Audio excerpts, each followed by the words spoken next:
Well, hey everyone, my name is Nathan Jones, and if you're new here, welcome. I talk about all things movies, specifically Blu-rays, and today we're going to be talking about my haul for the month of April. Now, I picked up 12 titles this month, which is a little bit less than I usually do, but it's mainly because February and March kicked my ass and my wallet, as it probably kicked yours as well, because there's all those sales going on. But I did pick up a few titles and some familiar things that I have seen in the past, and then some new ones, and I'm super excited to show those with you later in this video. But before I do that, I do want to give you a quick heads up. If you are new to the channel, usually when I do a Blu-ray haul, I also do a giveaway. And so at the end of this video, stick around. I'll be giving away 6 titles that I have. I'll be doing a random number generator later on in another video where I'll be giving that away. So stick around for the end of the video so that we can do a giveaway as well. And then also, recently I've been doing an ABC Movie Challenge. And if you are not familiar, the ABC Movie Challenge is where going from A to Z for unwatched films in my own collection or in yours.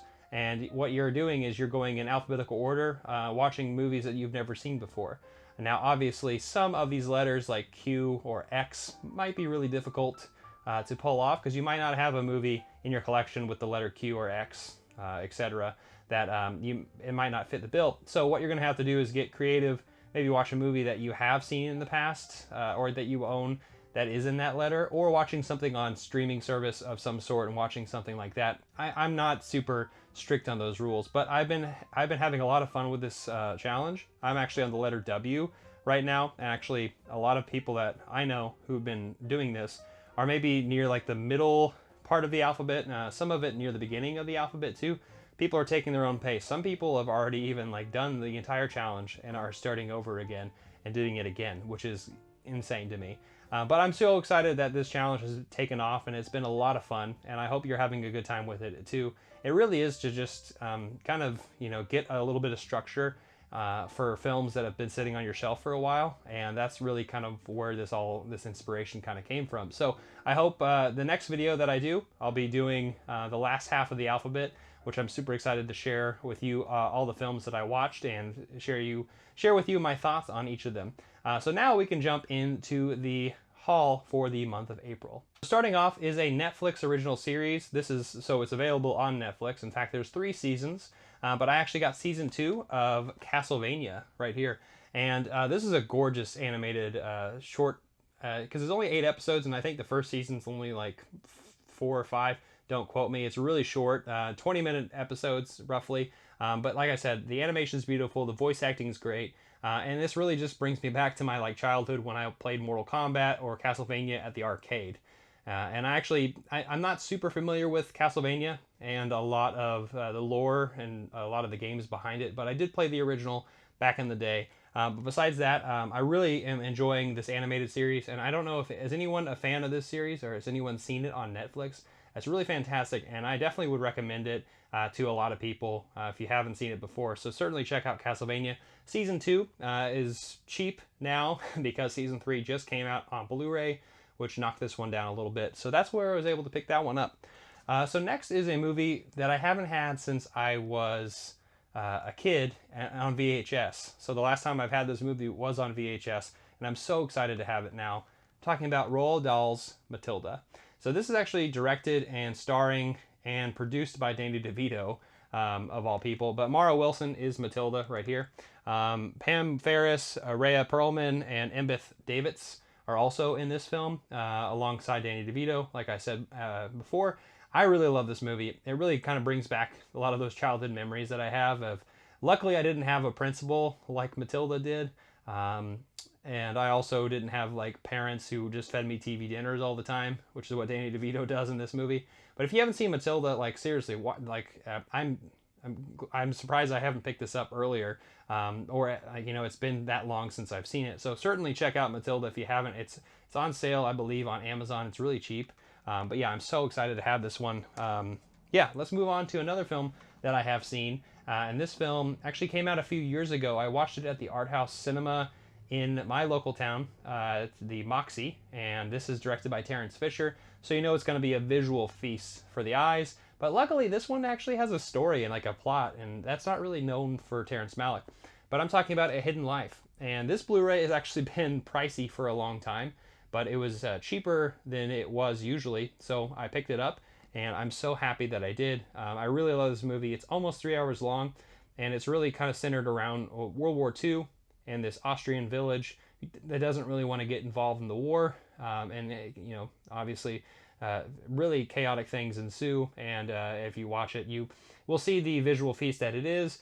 It's beautiful, it's harrowing, it's all that. So it's a Terrence Malick film, so you kind of understand a little bit what you're getting with a film like this. But if you haven't seen A Hidden Life, you should definitely do yourself a favor and do that. So that's the end of the films that I have seen. Next is a collection of two comedic duo, also known as Stan and Ollie. I'm talking about Laurel and Hardy, the definitive restoration. So this is actually the 2K and 4K from original 35 millimeter nitrate collection that I'm so excited to finally have. This is actually from MVD Visual. It's why can't I think of Kit Parker Films is what put this out. I'm so excited to own this. A lot of the shorts in the movie that Laurel and Hardy were in are on these 4 discs, and it also has a lot of special features, commentaries, interviews with people who were involved and people who worked with them. So I'm really excited to dive into this one.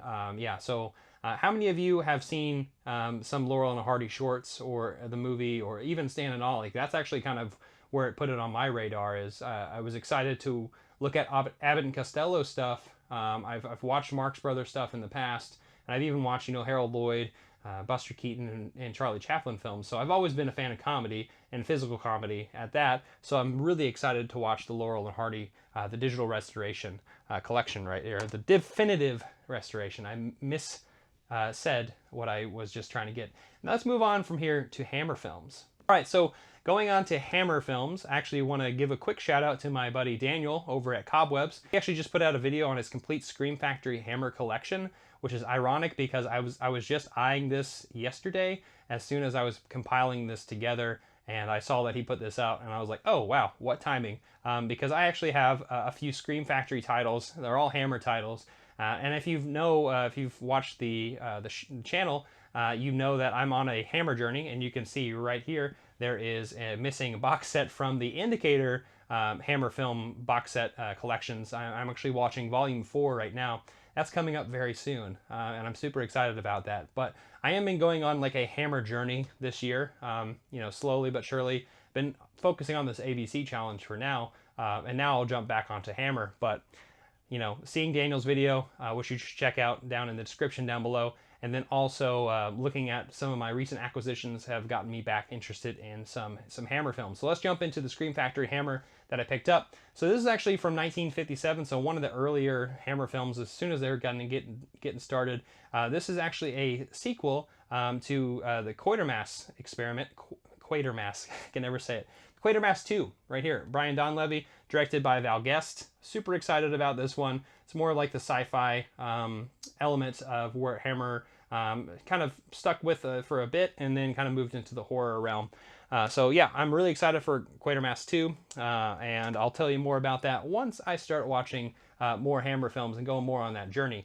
Next are 2 films with beautiful, beautiful slip covers, and I'm so excited to have it. I actually have seen these movies before. I have an 8-film Hammer collection that I've shown on the channel before, that actually I'm slowly getting all the individual titles from. So honestly, I might get rid of that set sometime in the near future, because I just love the bells and whistles. I don't know why. But the first one is Brides of Dracula right here, from 1960. It's the second Dracula film that doesn't have Dracula in it, but Peter Cushing's right there. This is a gorgeous cover right here. This is a gorgeous slip cover. And the next one is 1961's Curse of the Werewolf. And both of these films are directed by Terence Fisher, and are both fantastic, fantastic films. I really love this movie. This is like, both these movies are just really great. And I actually talked about Brides of Dracula a little bit more in depth with Daniel on his podcast, Cobwebs.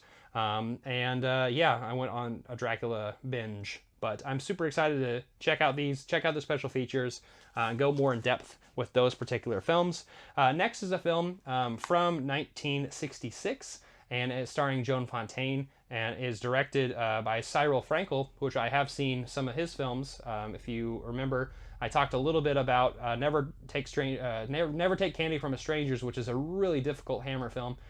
So that is that director. I'm talking about The Witches right here, Joan Fontaine. And I kind of got a little bit of a warning from Daniel saying like this is a little bit longer than you can feel the runtime a little bit, and it's a little bit less on the scary gothic elements as much, but I still haven't seen it, so I can't really say too much on it. But yeah, The Witches. I'm super excited about that regardless. And next is another film from around the same time period, from 1967. This one is directed by John Gilling, who I love. And this is a part of the Mummy kind of little franchise that they did.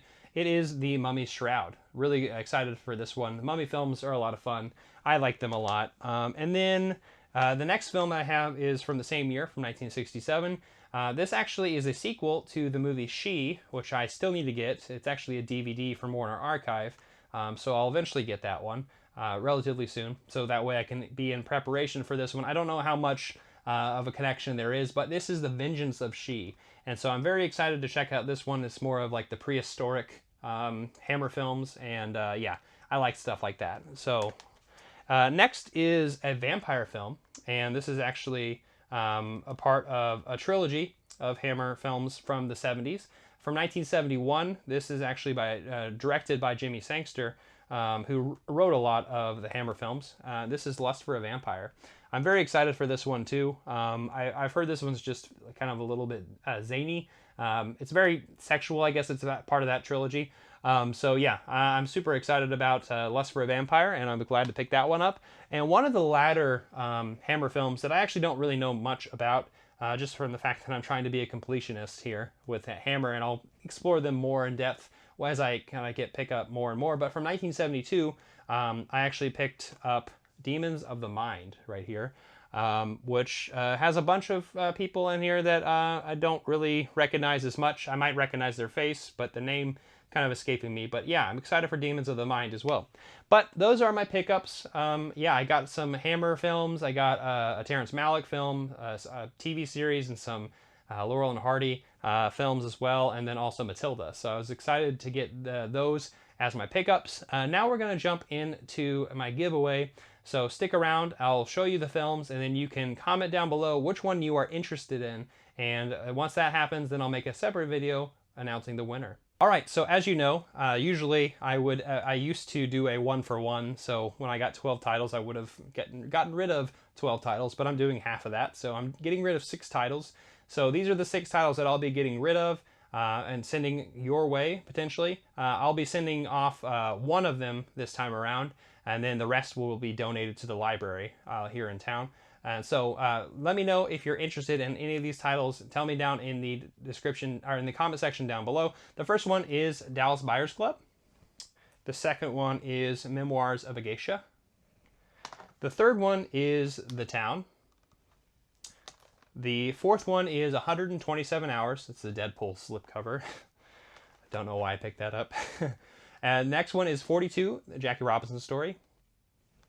And the last one is Breakfast at Tiffany's. So those are the 6 films that I'm getting rid of. So if you are interested in any of these titles right here, please let me know down in the comment section down below. Pick one, and then let me know which one you're interested in, and then I'll do a random number generator to announce the winner a little bit later on.